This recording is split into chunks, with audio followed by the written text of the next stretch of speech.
Chapitre 1. Le moment où mon accent m'a trahi. J'étais dans un café à Paris. C'était mon rêve depuis des années. J'étais enfin là, dans la ville que j'avais imaginée 1000 fois. Et je commandais un simple café. Un café, s'il vous plaît.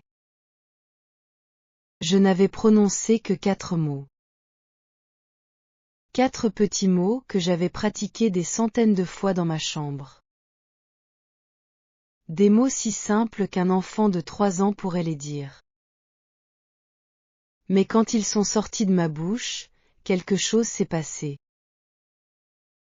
Le serveur a fait une pause. Son visage a changé légèrement. Un sourire poli, mais un peu confus. Et puis il a répondu en anglais. Il a basculé en anglais pour me demander si je voulais autre chose.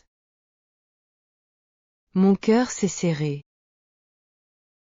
J'avais été démasqué en 4 mots. Mon accent avait crié plus fort que mes mots. Et à ce moment, mon ami, j'ai compris quelque chose de cruel. Ton accent devient le plus fort quand tu veux être respecté. J'aurais pu insister en français. J'aurais pu répondre en français et continuer la conversation dans ma langue cible. Mais je n'ai pas fait ça. J'ai dit merci en anglais, j'ai pris mon café, et je suis allé m'asseoir dans un coin, le visage brûlant de honte. Ce moment m'a hanté pendant des jours. Je rejouais la scène dans ma tête. Qu'est-ce que j'avais fait de mal? Comment 4 mots simples pouvaient-ils me trahir si complètement? Je m'appelle Claire. J'ai 24 ans et je viens de Chicago. J'apprends le français depuis 5 ans. 5 ans d'études. 5 ans d'écoute. 5 ans de pratique. Et pourtant, je sonne encore étrangère d'une façon que je ne peux pas cacher. Je ne suis pas une débutante, mon ami. Je peux lire des livres en français. Je peux comprendre des films sans sous-titres. Je peux écrire des emails professionnels. Mais dès que j'ouvre la bouche, tout le monde sait immédiatement que je suis américaine. J'étudie tous les jours. J'écoute des podcasts français pendant mon trajet au travail. Je me parle à moi-même en français dans ma cuisine. Je m'enregistre et je m'écoute. Je fais tout ce qu'on me dit de faire. Et mon accent reste là, comme une marque que je ne peux pas effacer. Il y a un son que je ne peux pas maîtriser. Un seul son qui me hante. Le son U français. Comme dans tu, rue, ou plus. Ce petit son est devenu personnel pour moi. Il représente tout ce que je ne peux pas faire, tout ce que je ne peux pas être en français. Chaque fois que je dois dire ce son, mon corps se tend. Ma bouche se ferme différemment. Et le son qui sort n'est pas français. C'est quelque chose entre l'anglais et le français, quelque chose qui n'appartient à aucune langue. Avant de te raconter ce qui s'est passé ensuite, tu dois comprendre comment mon accent est devenu la chose avec laquelle je mesure ma valeur. Chapitre 2. Quand l'accent a cessé d'être un détail. Au début, l'accent était juste une partie de l'apprentissage. Comme la grammaire. Comme le vocabulaire. Quelque chose à améliorer avec le temps. Quelque chose qui viendrait naturellement si je continuais à pratiquer. Mon professeur de français au lycée disait toujours, « Ne t'inquiète pas de l'accent, concentre-toi sur la communication. » Et je l'ai cru. J'ai passé des années à me concentrer sur la grammaire, sur le vocabulaire, sur la compréhension. Je me suis dit que l'accent attendrait encore un peu. Mais à un certain moment, quelque chose a changé. L'accent est devenu mon identité. Pas je suis en train d'apprendre. Mais je suis en train d'échouer. Je ne sais pas exactement quand ce changement s'est produit. Peut-être c'était après cette 10e fois où quelqu'un a répondu en anglais à mon français. Peut-être c'était après avoir entendu un enregistrement de moi-même et réalisé à quel point je sonnais américaine. Peut-être c'était une accumulation lente de petites humiliations. Mais à un moment, l'accent a cessé d'être un détail. Il est devenu le test principal. La première chose que les gens entendaient. La première chose qu'ils jugeaient. Chaque conversation était un test. Chaque mot était une chance de me trahir. Et chaque réaction des autres était un verdict sur ma valeur. Quand quelqu'un me comprenait facilement, je me sentais validée.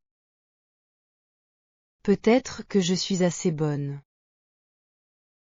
Peut-être que je peux faire ça. Mais quand quelqu'un faisait répéter, ou pire, passer à l'anglais, je me sentais rejetée. Confirmée dans ma peur que je n'étais pas assez bonne. Je sais ce que les gens disent, mon ami. Ils disent que l'accent n'est pas important. Que ce qui compte, c'est la communication. Que les Français trouvent les accents charmants. Que tu ne devrais pas t'inquiéter. Mais ce qu'ils disent et ce que je vis sont deux choses différentes. Les gens disent que l'accent est optionnel, mais les gens réagissent comme si c'était le prix d'entrée. Quand tu as un bon accent, les gens te traitent comme quelqu'un qui appartient. Ils parlent normalement. Ils ne ralentissent pas. Ils ne simplifient pas. Ils te voient comme un égal. Mais quand tu as un accent fort, quelque chose change. Les gens parlent plus lentement. Ils utilisent des mots plus simples. Ils finissent tes phrases. Ou pire, ils passent à l'anglais pour te rendre service. Chaque fois que quelqu'un passe à l'anglais, c'est comme un petit rejet. Un message silencieux qui dit « Ton français n'est pas assez bon pour cette conversation ». Et le pire, c'est que je ne peux même pas être en colère. Parce qu'ils essaient d'être gentils. Ils essaient de faciliter la communication. Mais cette gentillesse me fait mal plus que n'importe quelle critique directe.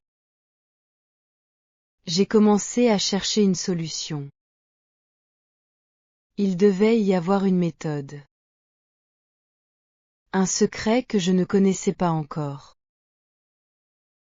Et j'ai trouvé quelque chose qui semblait fonctionner. Chapitre 3, méthode 1. J'ai copié les sons français comme un miroir. J'ai découvert la méthode de l'écho. L'idée est simple. Tu écoutes une phrase courte en français, et tu la répètes immédiatement. Pas juste les mots. Je travaillais sur tout le rythme. Je faisais attention à l'intonation aussi. Je cherchais la mélodie de la phrase. Tu essaies de devenir un miroir sonore parfait. J'ai commencé avec des phrases de 10 secondes. J'écoutais la phrase une fois. Puis je la répétais immédiatement. Ensuite, je l'écoutais encore, sans me juger. Je répétais encore. Pendant des heures chaque jour. C'était répétitif, c'était ennuyeux, mais je croyais que ça allait fonctionner. J'ai utilisé des podcasts pour apprenants, des vidéos YouTube, des applications de prononciation. J'écoutais une phrase, je mettais pause, et je la répétais aussi exactement que possible. Puis j'écoutais la phrase originale encore, et je me comparais. Si tu ne peux pas imiter le rythme, les mots ne sonneront jamais français. C'est ce que j'ai appris. Le français n'est pas juste des sons individuels. C'est une musique. Et si tu ne captures pas la musique, tu sonneras toujours étranger, même si tes sons individuels sont corrects. Le français a une musique différente de l'anglais. L'anglais monte et descend beaucoup.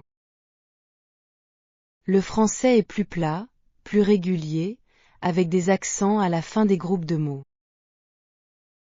Et les mots se connectent d'une façon que l'anglais ne fait pas.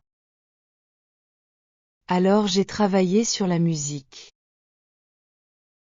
J'ai exagéré les montées et les descentes de la voix.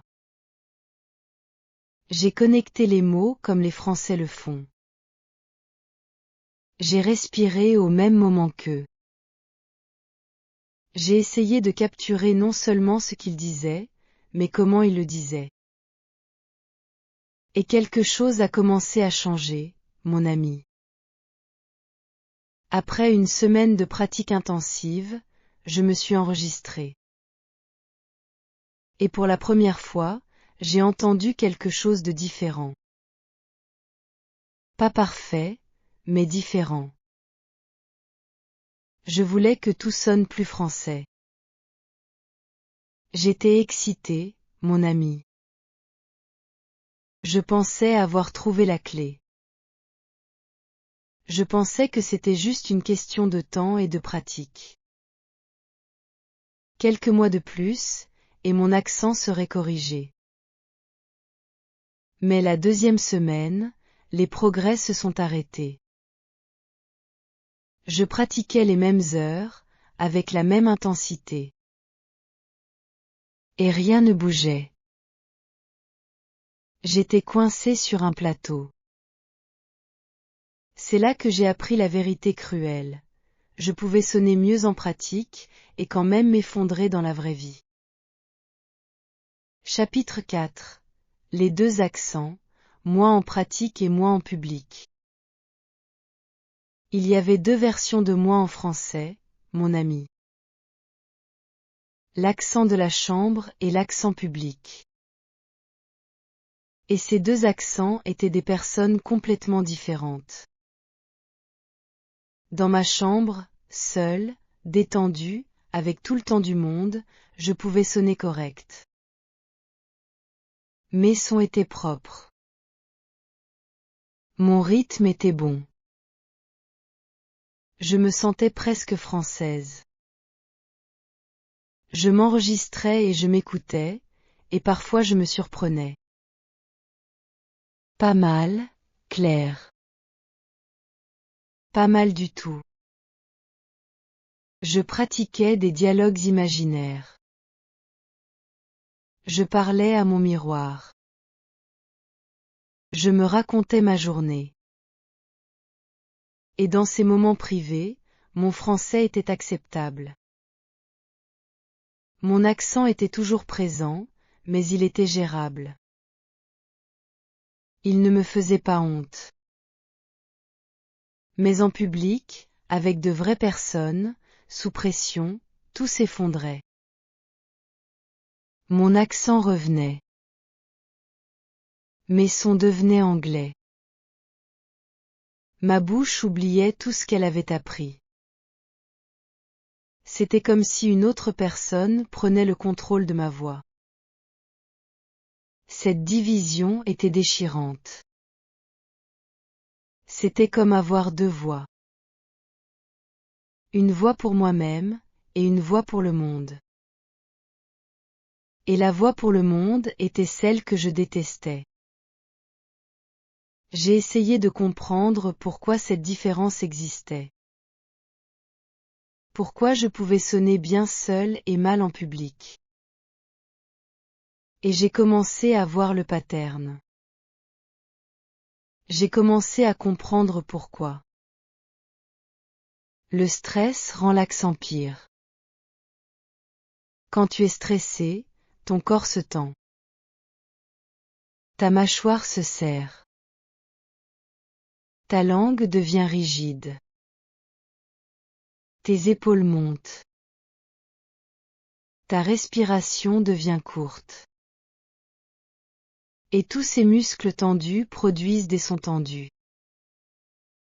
Le stress serre la bouche, et la bouche porte l'accent. C'est un cercle vicieux, mon ami. Tu as peur de mal sonner, alors tu te stresses. Le stress te fait mal sonner. Mal sonner confirme ta peur. Et la peur augmente le stress. Et le cycle continue, encore et encore.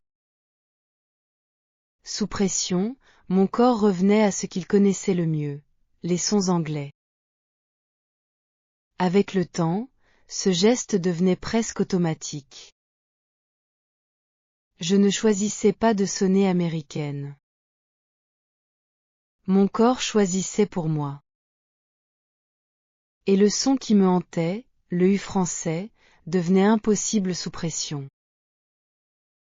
Dans ma chambre, je pouvais le produire. Pas parfaitement, mais acceptablement. Mais en public, il se transformait en ou anglais. Tu devenais tout. Rue devenait roue. Et chaque fois, je m'entendais et je me détestais un peu plus. J'ai commencé à éviter les mots qui contenaient ce son. Si je pouvais éviter le son, je pouvais éviter la honte. Chapitre 5. J'ai commencé à éviter les mots pour me protéger. L'évitement est devenu ma stratégie, mon ami. Au lieu d'affronter les sons difficiles, je les contournais. Je changeais mes phrases pour éviter certains mots. Je reconstruisais mes idées pour utiliser des mots plus sûrs. Si je voulais dire dans la rue, je disais sur le chemin. Si je voulais dire je t'ai vu, je disais je t'ai aperçu. Si je voulais dire plus, je disais davantage. Si je voulais dire tu, je restructurais ma phrase pour utiliser vous à la place. Et malgré tout, c'était épuisant pour moi. Chaque phrase nécessitait une planification. Je devais scanner mes mots avant de les dire, identifier les dangers, et trouver des alternatives. Pendant que les autres parlaient naturellement, spontanément, je faisais des calculs mentaux constants. Je ne parlais plus spontanément. Je construisais chaque phrase comme un puzzle. Où sont les sons dangereux? Comment puis-je les éviter? Quelle alternative puis-je utiliser? Mais ça fonctionnait. En évitant les sons difficiles, j'évitais les moments de honte. Mes conversations devenaient plus fluides, parce que je ne me bloquais plus sur les sons impossibles. Je pouvais parler pendant plusieurs minutes sans révéler mes faiblesses. J'ai créé ce que j'appelle des phrases de sécurité. Des phrases que je savais pouvoir dire correctement, peu importe la pression. Des phrases sans son dangereux. Des phrases où mon accent se cachait bien. Je les avais mémorisées parfaitement. Des réponses standards pour les questions courantes. Des expressions pour différentes situations. Des phrases que je pouvais sortir automatiquement, sans penser, sans m'exposer. Ces phrases de sécurité m'ont permis de survivre aux conversations. Quand je ne savais pas quoi dire, je retournais à mes phrases sûres. Elles étaient comme des refuges dans une tempête. Des endroits où je pouvais me cacher quand le français devenait trop dangereux. Mais je payais un prix, mon ami. Un prix que je n'ai réalisé que plus tard. Éviter m'a aidé à survivre, mais ça a aussi rétréci mon français. Mon vocabulaire actif est devenu plus petit. Il y avait des centaines de mots que je connaissais, mais que je ne disais jamais, parce qu'ils contenaient des sons dangereux. Mon français écrit était riche. Mon français parlé était pauvre. Et chaque fois que je voulais dire quelque chose de vrai, quelque chose de personnel, je devais d'abord vérifier si les mots étaient sûrs. Souvent, ils ne l'étaient pas. Alors je disais autre chose. Quelque chose de moins vrai, mais de plus sûr. Chapitre 6. La première fois que quelqu'un m'a corrigé.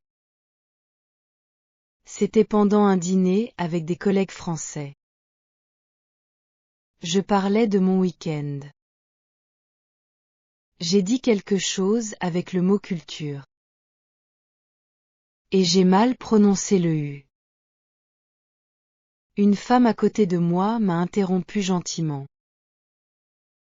Non, non, c'est culture, pas culture. Tu dois arrondir les lèvres. Et elle a fait le son parfaitement, plusieurs fois, pour me montrer.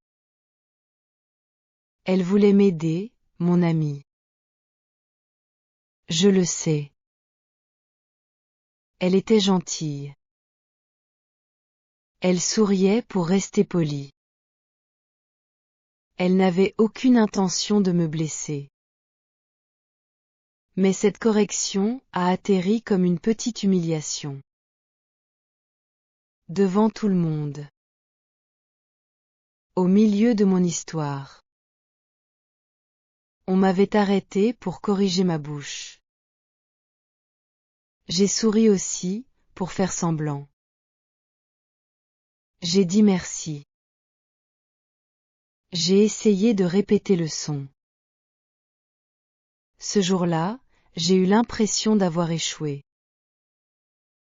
Elle a répété encore. Et le lendemain, j'ai réessayé quand même. Toujours pas exact. Elle a haussé les épaules gentiment et m'a dit de continuer mon histoire. Mais l'histoire était morte dans ma bouche. Je ne me souvenais même plus de ce que je disais. Ma concentration était partie. Mon cerveau était resté sur ce maudit son que je ne pouvais pas faire. Après cette correction, quelque chose a changé en moi. J'ai commencé à trop penser à chaque son. Avant de parler, je scannais mes phrases pour les sons difficiles. Pendant que je parlais, je m'écoutais et je jugeais chaque syllabe. Après avoir parlé, je rejouais la conversation dans ma tête, identifiant toutes les erreurs. Cette surveillance constante était épuisante. Et ironiquement, elle rendait mon accent pire. Parce que toute cette tension créait exactement le problème que j'essayais d'éviter. J'ai décidé que j'avais besoin d'un plan sérieux. Plus de demi-mesure. J'allais corriger mon accent une fois pour toutes. Chapitre 7. Le plan. J'ai traité l'accent comme un projet. J'ai créé un système, mon ami. J'avais inventé des règles pour me rassurer. Des exercices quotidiens. Des objectifs mesurables. J'ai traité mon accent comme un projet professionnel. Chaque matin, je passais 30 minutes sur les sons difficiles. Je commençais par des exercices de bouche, étirer les lèvres, arrondir les lèvres, positionner la langue. Puis je passais aux sons individuels, répétés 10 fois chacun. Puis aux mots contenant ces sons. Puis aux phrases. J'ai créé des listes. Tous les mots avec le son U que j'utilisais fréquemment. Tous les mots avec le son R français. Tous les mots avec les nasales. J'ai organisé ces listes par difficulté et j'ai travaillé systématiquement à travers elles. J'ai téléchargé des applications qui analysaient ma prononciation. J'ai regardé des vidéos de professeurs de phonétique. J'ai lu des articles sur la position de la langue pour chaque son français. Je suis devenu obsédé, pour être honnête. Le matin, je pensais au son. Au travail, entre les réunions, je pratiquais silencieusement. Le soir, je m'enregistrais et je m'écoutais, encore et encore. Mais quelque chose n'allait pas. Plus je me concentrais sur les sons, moins je parlais naturellement. Mes phrases devenaient hésitantes. Ma fluidité disparaissait. Je sonnais comme quelqu'un qui récitait, pas comme quelqu'un qui parlait. Je n'apprenais pas le français. J'essayais d'effacer ma bouche américaine. Et cette obsession avait un coût. Je ne profitais plus du français. Je ne lisais plus pour le plaisir. Je ne regardais plus de films pour m'amuser. Tout était devenu travail, effort, correction. Plus je chassais la perfection, plus mon accent devenait une menace. Chapitre 8. Le U qui a ruiné ma confiance. Laisse-moi te parler de ce son en détail, mon ami. Le U français. Ce petit son qui a pris tant de place dans ma vie. Ce son qui m'a causé plus de souffrance que n'importe quel autre aspect du français. Pour faire ce son, tu dois arrondir les lèvres comme pour dire ou, mais garder la langue en position de I. C'est un son qui n'existe pas en anglais. Mon cerveau ne l'avait jamais fait avant le français. Mes muscles ne savaient pas comment le produire. Physiquement, voici ce qui se passe. Je positionne mes lèvres correctement. Je les arrondis, je les pousse vers l'avant. Je pense à la position de ma langue. Je la garde haute et vers l'avant de ma bouche. Je souffle de l'air. Et le son qui sort est. C'était presque correct, mais pas naturel. Mais pas exact. Il y a quelque chose, un petit quelque chose, qui sonne anglais. C'est frustrant parce que je peux entendre la différence. Quand un Français dit tu, je peux entendre le vrai son. Et quand je dis tu, je peux entendre que c'est différent. Mais je ne peux pas combler l'écart. Mon oreille entend le problème, mais ma bouche ne peut pas le corriger. J'ai regardé des vidéos au ralenti de bouche française prononçant ce son. J'ai étudié la position exacte des lèvres. J'ai mis mes doigts sur ma gorge pour sentir les vibrations. J'ai pratiqué devant un miroir pendant des heures, regardant mes lèvres, essayant de copier exactement ce que je voyais dans les vidéos. Et je peux maintenant produire un nu acceptable quand je me concentre. Quand j'ai le temps de préparer ma bouche. Quand je peux penser au son avant de le dire. Dans ces conditions, mon U est passable. Mais voici le problème. Dans la vraie vie, je n'ai pas le temps de me concentrer.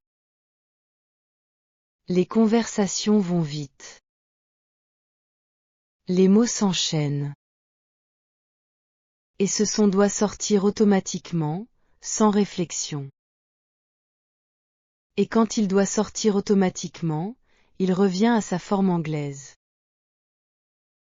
Ce son est devenu personnel pour moi, mon ami. Il représente tout ce qui me sépare du français naturel. Quand je l'entends mal dans ma bouche, je me sens comme une intruse. Comme quelqu'un qui fait semblant d'appartenir, mais qui sera toujours une étrangère. Si je ne peux pas faire ce son, je ne suis pas vrai en français. C'est ce que je me dis. Et je sais que c'est exagéré. Je sais que c'est juste un son. Mais les émotions ne sont pas rationnelles. Je pensais avoir besoin de plus de pratique. Mais ce dont j'avais besoin, c'était d'arrêter de me crisper. Chapitre 9. Méthode 2. J'ai essayé de détendre ma bouche. J'ai lu que la tension était l'ennemi de la bonne prononciation. Que les muscles tendus produisent des sons tendus. Que je devais me détendre pour mieux sonner. Alors j'ai essayé des routines de relaxation. Avant de parler français, je faisais des exercices de respiration. J'inspirais lentement, j'expirais lentement. Je détendais ma mâchoire. Je secouais ma tête pour lâcher mon cou. J'ai aussi essayé de parler plus lentement. Au lieu de me précipiter, je prenais mon temps. Je donnais à ma bouche le temps de trouver la bonne position pour chaque son. Et j'ai exagéré mes mouvements de bouche. Au lieu de mouvements subtils, je faisais des mouvements grands et visibles. J'ouvrais ma bouche plus grand. Je poussais mes lèvres plus loin. Ces techniques ont aidé, mon ami. À la maison, détendu, parlant lentement, mes sons étaient meilleurs. J'entendais la différence. Mon U était plus proche du vrai U français. Mon R était moins américain. Mais dès que je sortais de chez moi, tout s'effondrait encore. Le stress revenait. La tension revenait. Et mes sons revenaient à leurs vieilles habitudes. La relaxation fonctionnait à la maison, mais échouait dehors. C'est là que j'ai compris que le problème n'était pas technique. Je connaissais les techniques. Je pouvais faire les sons quand j'étais calme. Le problème était émotionnel. Le problème était dans ma tête, pas dans ma bouche. J'ai une question pour toi, mon ami. Quels sons est-ce que tu évites en français? Quels sons te fait sentir exposé? Nous avons tous un son comme ça, je crois. Chapitre 10. La rupture publique. Quand j'ai changé anglais. C'est arrivé dans une boulangerie. Un endroit simple. Une interaction simple. Une commande simple. Le genre de choses que je faisais des dizaines de fois par jour dans ma vie normale. J'ai demandé une baguette. Mais la boulangère n'a pas compris. Elle a fait répéter. J'ai répété, en essayant de dire le mot plus clairement, plus lentement. Elle a encore fait répéter. Son visage montrait de la confusion, peut-être même un peu d'irritation. J'ai répété plus fort, comme si le volume pouvait résoudre le problème. Mais le volume ne résout pas l'accent. Elle a secoué la tête, confuse. Et j'ai vu les autres clients derrière moi, attendant, me regardant. Et là, quelque chose s'est cassé en moi. J'ai arrêté d'essayer. À ce moment-là, j'ai abandonné. J'ai dit, en anglais, j'ai basculé en anglais pour commander, comme une touriste qui ne parle pas français. En pointant les baguettes derrière elle, comme si j'étais une touriste qui ne parlait pas un mot de français. Elle a immédiatement compris. Elle m'a donné ma baguette avec un sourire. Tout était résolu en 2 secondes. Pour elle, tout semblait simple. Pour elle, tout semblait facile. Et pour elle, c'était terminé en quelques secondes. Mais pour moi, rien n'était résolu. J'avais abandonné mon français sur le comptoir. J'avais choisi l'anglais parce que mon français n'était pas assez bon. Après 5 ans d'études, des milliers d'heures de pratique, je ne pouvais pas acheter du pain dans ma langue cible. Le mot baguette. Un mot français que même les Américains connaissent. Et je n'avais pas pu le dire de façon compréhensible. Je suis sortie de la boulangerie et j'ai marché. Je ne savais même pas où j'allais. Je marchais et je pensais et je me détestais. Les rues de Paris passaient autour de moi, mais je ne voyais rien. J'étais enfermée dans ma honte. Pourquoi je ne peux pas faire ça? Qu'est-ce qui ne va pas chez moi? Pourquoi les autres peuvent et moi non? Ces questions tournaient dans ma tête comme un poison, encore et encore, sans réponse. Je comparais mes 5 ans d'études à ce moment d'échec. 5 ans contre 30 secondes. Et les 30 secondes avaient gagné. Toutes ces heures de travail, toutes ces leçons, tous ces exercices, et je ne pouvais pas acheter une baguette. Cette nuit-là, je n'ai pas abandonné le français. Mais j'ai commencé à détester ma voix en français. Je n'aimais plus m'entendre.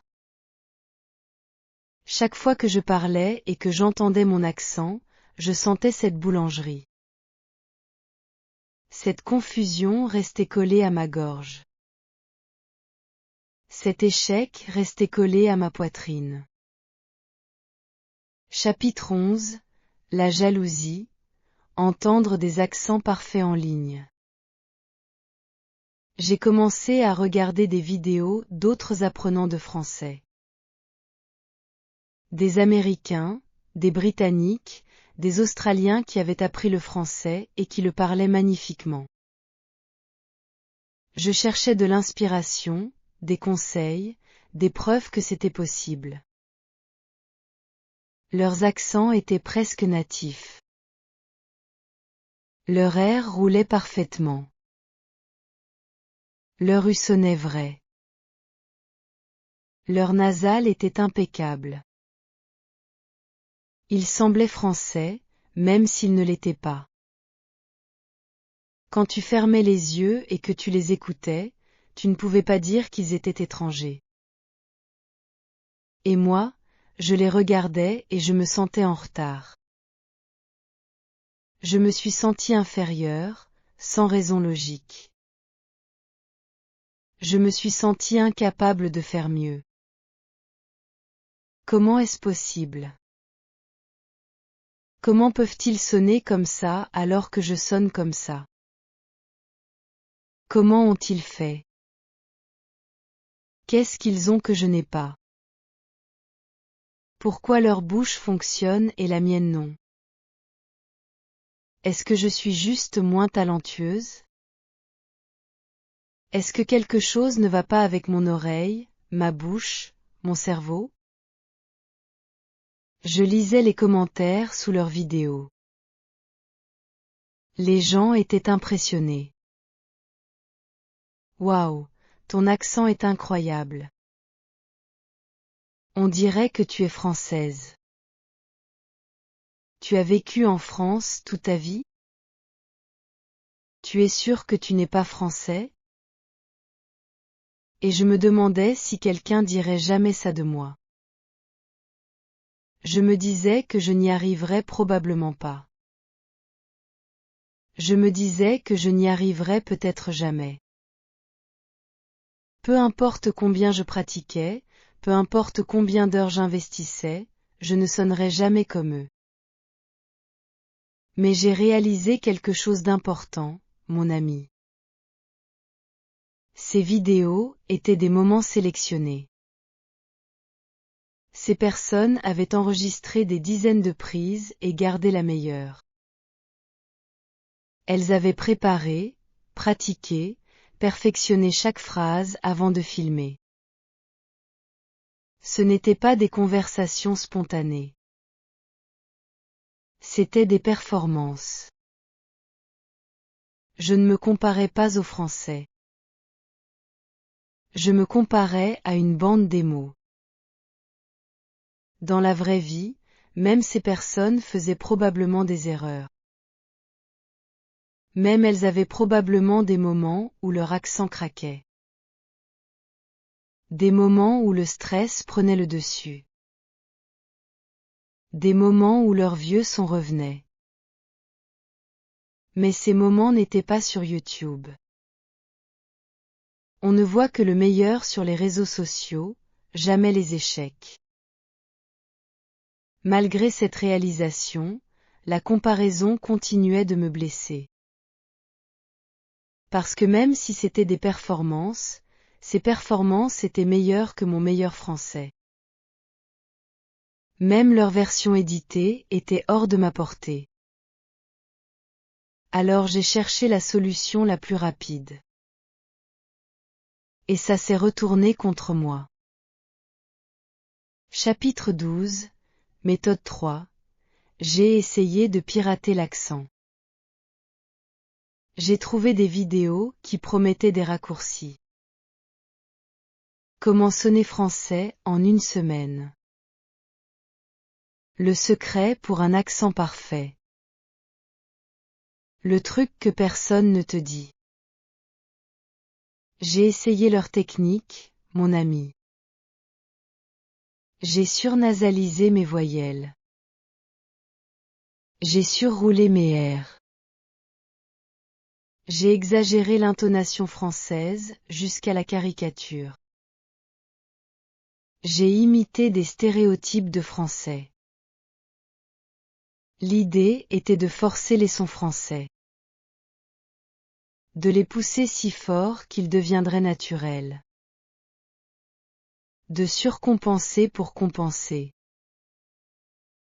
Mais ça ne fonctionnait pas comme prévu. Au lieu de sonner plus française, je sonnais ridicule. Je me sentais fausse quand je parlais. Comme quelqu'un qui se moquait de l'accent français, plutôt que quelqu'un qui l'apprenait. Et pire, j'ai perdu ma fluidité. Je pensais tellement à l'accent que je ne pensais plus à ce que je disais. Mes phrases devenaient hésitantes, pleines de pauses, pleines d'erreurs de grammaire. Forcer un accent peut tuer ta capacité à parler. J'ai dû revenir en arrière. J'ai arrêté les techniques de piratage. J'ai essayé de retrouver ma fluidité naturelle, même si cette fluidité venait avec un accent. C'était un choix douloureux. Choisir la communication plutôt que la perfection. Choisir de parler mal plutôt que de ne pas parler du tout. Chapitre 13. Le compromis. Parler plus, sonner pire. J'ai fait un choix, mon ami. J'ai décidé de continuer à parler, même avec un accent fort. J'ai décidé que communiquer était plus important que sonner parfaite. J'ai décidé d'accepter l'imperfection pour pouvoir avancer. Ce choix semble simple quand je l'écris. Communiquer plutôt que perfectionner. Progresser plutôt que paralyser. Parler plutôt que se taire. Ça semble évident, non? Mais le vivre est douloureux.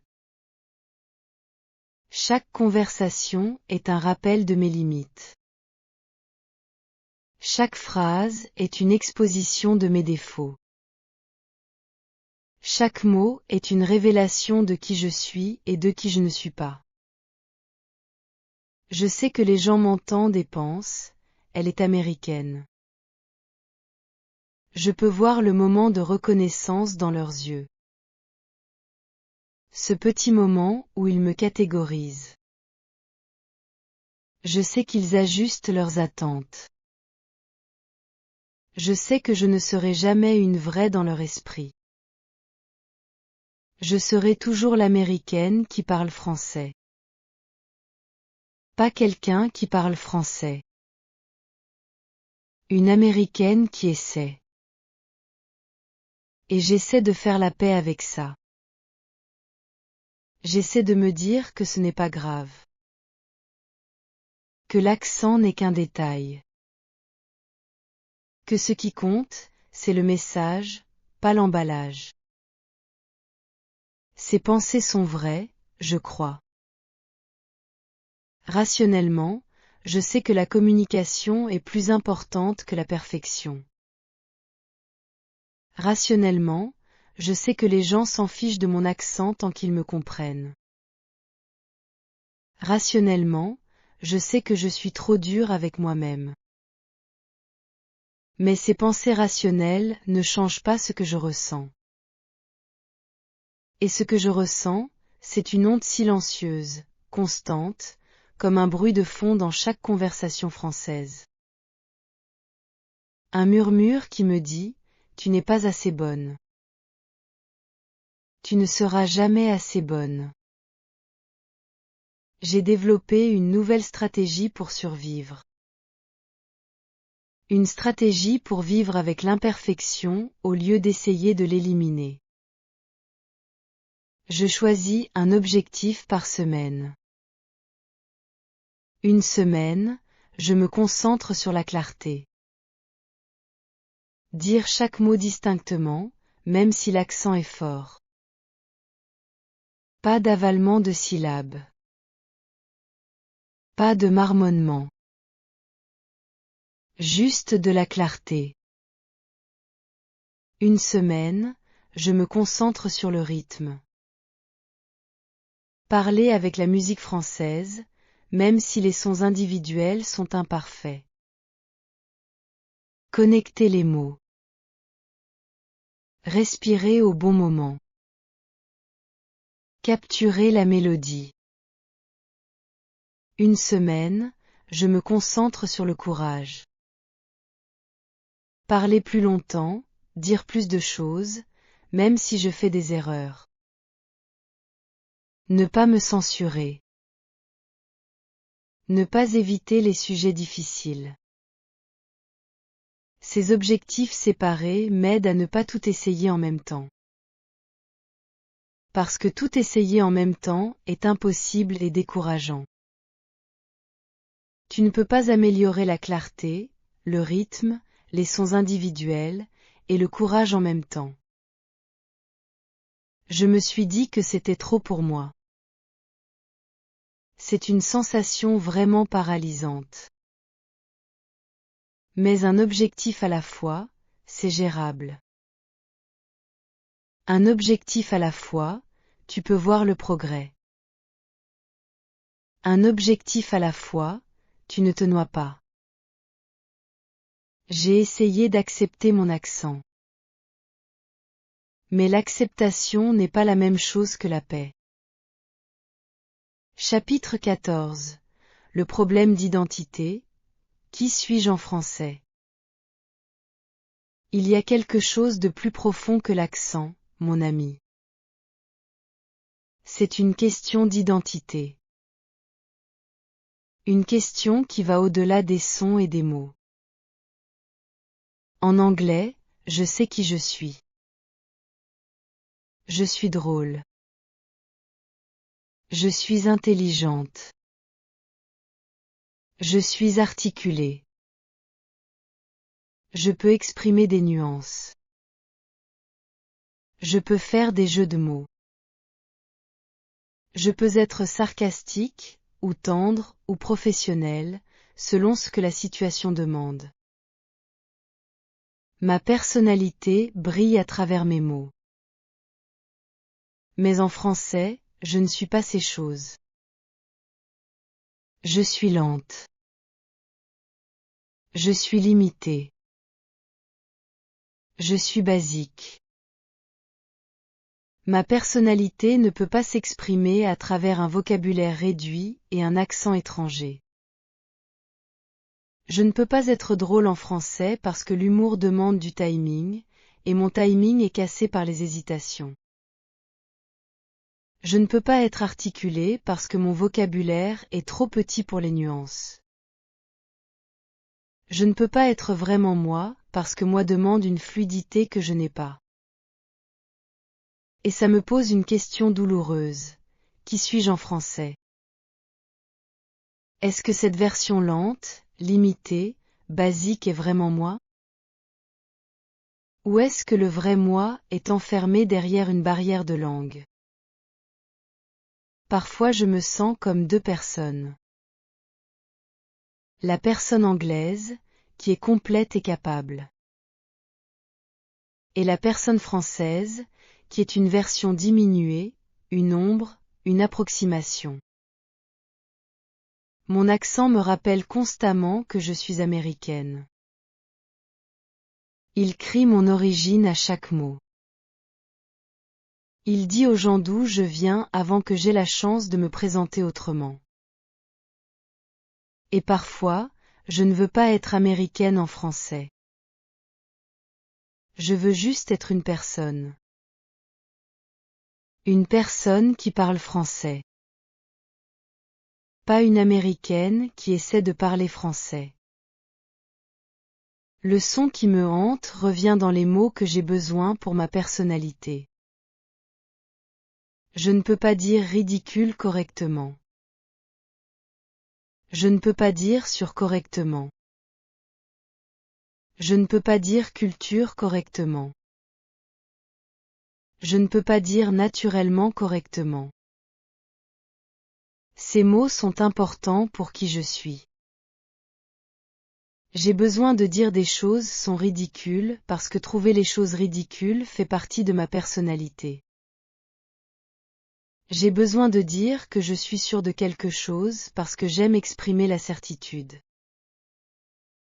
J'ai besoin de parler de culture parce que c'est un sujet qui m'intéresse. Mais chaque fois, Mon accent me trahit. Chaque fois, le son qui ne veut pas sortir correctement me rappelle que je ne suis pas chez moi dans cette langue. Alors j'ai fait une dernière tentative sérieuse. Et ça n'a toujours pas résolu le problème. Chapitre 15. La tentative sérieuse. Semaine d'exercice discipliné. J'ai décidé de m'engager complètement. Je ne cherchais plus d'excuses. Pas de raccourcis. Juste du travail quotidien, discipliné, pendant des semaines. J'allais traiter mon accent comme un athlète traite son entraînement. Chaque jour, je m'enregistrais en lisant un texte en français. Le même texte, chaque jour, pour pouvoir comparer. Je m'écoutais avec des écouteurs de bonne qualité, et je notais mes erreurs dans un cahier. Chaque son problématique. Chaque mot difficile. Chaque moment où mon accent américain perçait. Je répétais les parties difficiles 10 fois, 20 fois, 30 fois, jusqu'à ce qu'elles soient meilleures. Je travaillais sur un son jusqu'à ce que ma bouche soit fatiguée. Je recommençais le lendemain. Je comparais mes enregistrements à des natifs. Je mettais les deux côte à côte, mon enregistrement et celui d'un Français, et j'écoutais les différences. Où est-ce que je diverge? Qu'est-ce qui sonne différent? Comment puis-je combler l'écart? C'était inconfortable, mon ami. S'écouter avec attention est douloureux quand tu n'aimes pas ce que tu entends. Chaque session était une confrontation avec mes faiblesses. Chaque écoute était une liste de tout ce que je faisais mal. Mais je continuais, parce que je voulais vraiment changer. Parce que j'étais fatiguée de me sentir comme une étrangère dans une langue que j'aimais. Parce que je voulais prouver que je pouvais le faire. Après 2 semaines de ce régime intense, j'ai remarqué des améliorations. Certains sons étaient plus propres. Certains mots sonnaient plus naturels. Mon oreille s'était développée pour entendre des nuances que je n'entendais pas avant. Je commençais à reconnaître mes erreurs en temps réel, pas seulement en réécoutant. Mais l'amélioration était inconsistante. Un jour, je sonnais mieux. Le lendemain, je sonnais pire. Certains jours, tout semblait fonctionner. D'autres jours, je revenais à mes vieilles habitudes comme si tout le travail n'avait jamais existé. La fatigue affectait mon accent. Le stress affectait mon accent. L'humeur affectait mon accent. Même ce que j'avais mangé semblait affecter mon accent. Tout affectait mon accent. Et dès que je parlais en public, sous pression, les vieilles habitudes revenaient. Tout le travail de la semaine semblait disparaître en une conversation. Comme si mon cerveau avait 2 modes, le mode pratique et le mode public. Et ces 2 modes ne communiquaient pas. Je commençais à me demander si le problème n'était pas la technique. Peut-être que le problème était l'émotion. Chapitre 16. L'émotion, la honte vit dans la bouche.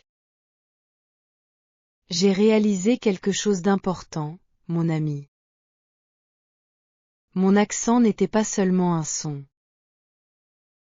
C'était un sentiment.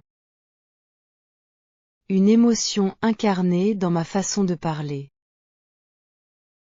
L'accent est devenu un symbole d'appartenance. Avoir un bon accent signifie « je fais partie de ce groupe ». Je suis des vôtres. Je me répétais que j'appartenais ici, malgré tout. Avoir un mauvais accent signifie « je suis une étrangère ». Je suis différente. Je n'appartiens pas vraiment. Et cette signification crée de la peur. La peur de ne pas appartenir. La peur d'être rejetée. La peur d'être jugée insuffisante. La peur d'être vue comme quelqu'un qui fait semblant, qui prétend être quelque chose qu'elle n'est pas. Cette peur crée de la tension. La tension crée des muscles serrés. Les muscles serrés créent de mauvais sons.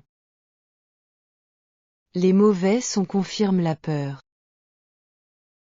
Et le cycle continue, sans fin, se renforçant à chaque tour. C'est un piège, mon ami. Plus tu as peur de mal sonner, plus tu sonnes mal. Et plus tu sonnes mal, plus tu as peur. Le problème se nourrit de lui-même. Mon accent n'était pas juste du son. C'était un ressenti. Cette réalisation a changé ma perspective. Le problème n'était pas seulement technique.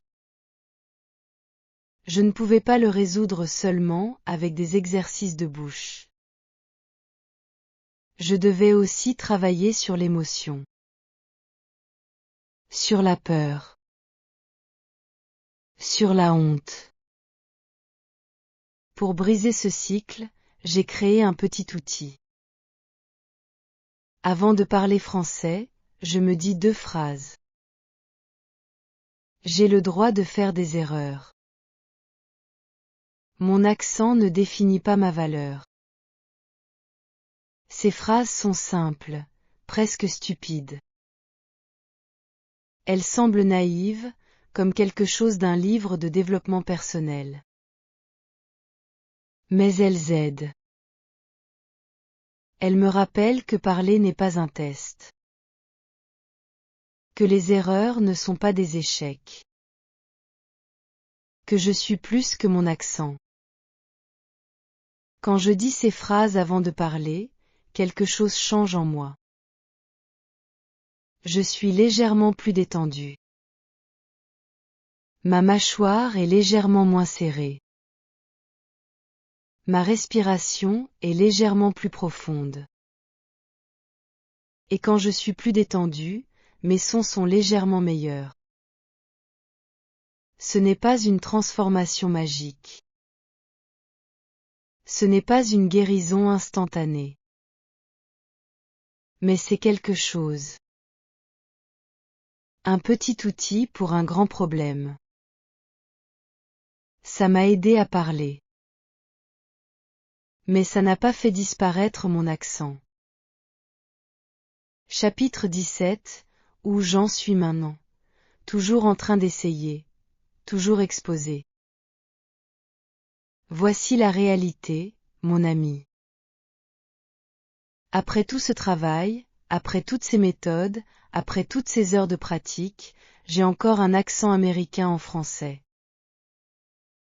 Et je ne sais pas si ça va changer. Je peux communiquer. Je peux avoir des conversations. Je peux exprimer des idées complexes. Je peux raconter des histoires. Je peux argumenter. Je peux plaisanter. Mais je le fais avec un accent que tout le monde peut entendre. Un accent qui dit à chaque personne que je rencontre, elle n'est pas d'ici. Parfois, les gens sont gentils. Ils ne mentionnent pas l'accent. Ils me laissent parler. Ils répondent en français. Ils me traitent comme n'importe qui d'autre. Ces moments sont précieux pour moi. Ces moments me font sentir que peut-être, l'accent n'est pas aussi important que je pense. D'autres fois, les gens sont moins gentils. Ils passent à l'anglais sans demander. Ils finissent mes phrases pour moi. Ils font des commentaires sur mon accent. Votre accent est mignon. On entend bien que vous êtes américaine. Ces commentaires sont censés être amicaux, je suppose, mais ils me rappellent que je suis différente. Que je serai toujours différente. Et moi, j'entends mon accent très clairement. Plus clairement que n'importe qui d'autre, je pense. Chaque fois que je parle, j'entends les sons qui ne sont pas français. Les sons qui me trahissent. Les sons qui disent, elle n'est pas vraiment d'ici. Elle fait semblant. Certains jours, je peux ignorer ces sons. Je peux me concentrer sur le message, pas sur la musique. Je peux parler avec confiance malgré l'accent. D'autres jours, ces sons m'écrasent. Je me sens comme une fraude. Comme quelqu'un qui prétend être quelque chose qu'elle n'est pas. Comme quelqu'un qui ne sera jamais vraiment accepté. J'ai une question pour toi, mon ami. Quelle partie du français te fait sentir exposé? Quel aspect te rappelle que tu n'es pas natif? Je crois que nous avons tous quelque chose comme ça. Tout partait d'un seul son.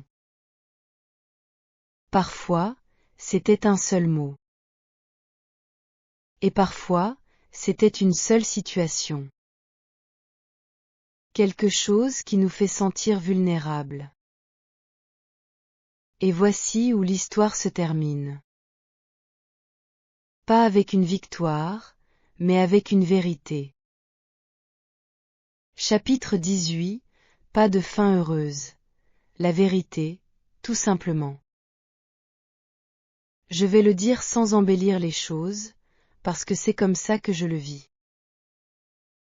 Je lutte encore avec mon accent français, même après tout ce temps, même après tous mes efforts. Il n'y a pas eu de moment où ma bouche s'est transformée, comme si elle avait appris un nouveau corps. Il n'y a pas eu de déclic propre, ni de technique qui efface, d'un coup, des années d'habitudes anglaises. Le plus dur, ce n'est pas de faire des erreurs. Le plus dur, c'est de sentir l'erreur avant même qu'elle sorte, comme une alarme dans la gorge. Parfois je me prépare à dire un mot simple, un mot que je connais, et je sais déjà que le U va trahir mon intention. Je le sais, et pourtant je parle, parce que me taire me coûte encore plus cher. Il y a des jours où ça va mieux, et ces jours-là me donnent de l'espoir sans me donner une solution.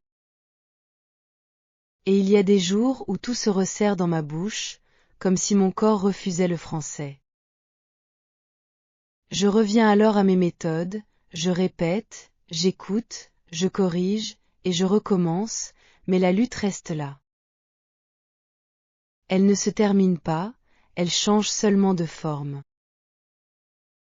Aujourd'hui, quand quelqu'un me répond en anglais, je fais encore semblant que ça me touche pas. Je souris, je continue, je garde la conversation en mouvement, et je rentre chez moi avec une fatigue qui n'a pas de nom. Je ne sais pas si mon accent va disparaître un jour, et je ne veux plus faire comme si c'était garanti. Je sais seulement que je refuse de laisser un son décider de ma valeur. Alors je continue. Je continue avec ce U qui me résiste, avec cette honte qui revient parfois, et avec cette volonté qui ne me quitte pas complètement. Ce n'est pas une victoire, et ce n'est pas une défaite non plus. C'est un effort qui dure, et c'est la vérité de mon français aujourd'hui.